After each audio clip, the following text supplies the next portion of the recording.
The CPP break-even calculation is flawed. The break-even does not provide you with enough information when deciding when to take CPP, whether it's better for you to take it early at 60 or at 65 when it's defaulted, or delaying until you're 70. There are real consequences in this decision. If you watch my last video, you'd know that taking CPP early reduces your total benefit by 0.6% every month before you're 65, or 36% if you took it at 60.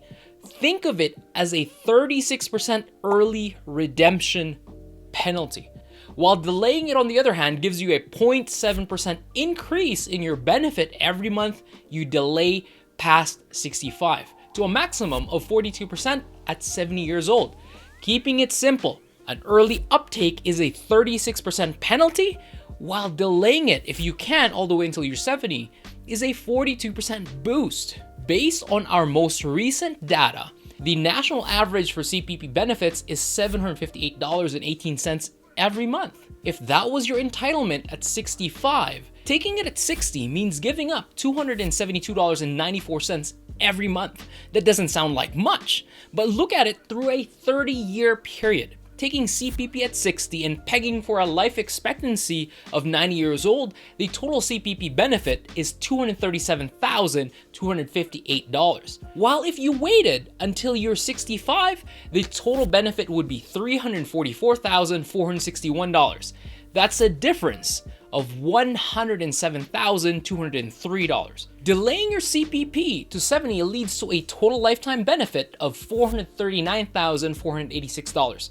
That's a $95,025 boost from taking it at 65, and a $202,228 difference from taking it at 60. That's a $200,000 decision. The stakes are too high to be guessing. The break-even shows us how long it'll take until the cost of this extra 5 years of benefit will equal to the income reduction. In this case, that's $29,114.10 divided by $272.94, which leads us to 106.67 months. I'll round that up further to 8 years and 11 months. This means if you only expect, based on this calculation, if you only expect to live until 74, taking it early makes sense, because after the age of 74, you would have been better off waiting until 65 before taking the CPP. Yes, you can take it early and invest it, and I also have a separate video diving into that. You can watch that right after. And I would say this though, if you want to skip that, I would not want to go down that path. Here's why. You, my friend, are human. You know, best intentions and all.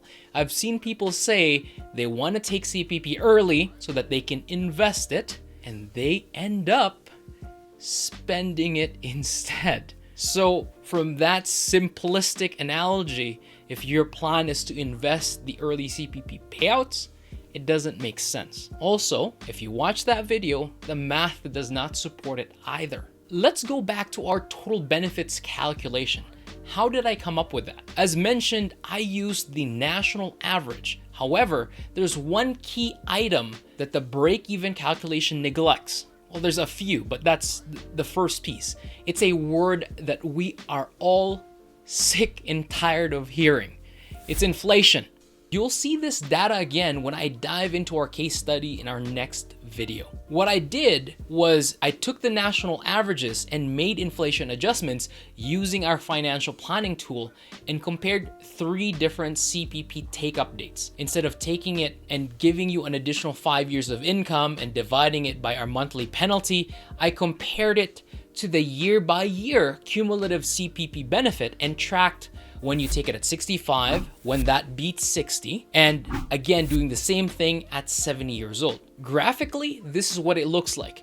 You can see here that in our default at 65, which is the dotted line, at around 71 years old, the cumulative benefits are already higher than the teal line, which is our cumulative benefit for taking it early at 60. That's 3 years sooner than our simple break-even calculation. The delayed approach of 70 is represented by the orange line, And right before 75, it's already more beneficial compared to taking CPP at 60. At 78, this delayed approach is already better than our default scenario. Here's the same information in table format. At 71, our default already has a cumulative benefit of $75,271 compared to the benefits of taking it early, which has a total of $74,289. That comparison is highlighted by the teal boxes. At the age of 75, the total CPP benefit of starting it at 70 is already at $106,666, while the early take-up is at $103,465.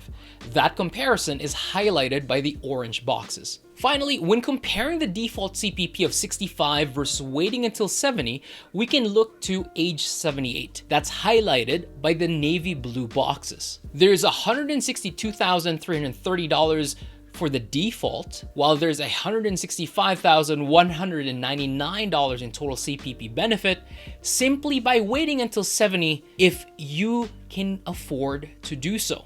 Even this comparison is not enough, because there are other factors to consider. When you delay your CPP, you still need to fund your lifestyle. So you'll have to meet that by withdrawing from your own assets, your own nest egg, instead of taking income from CPP.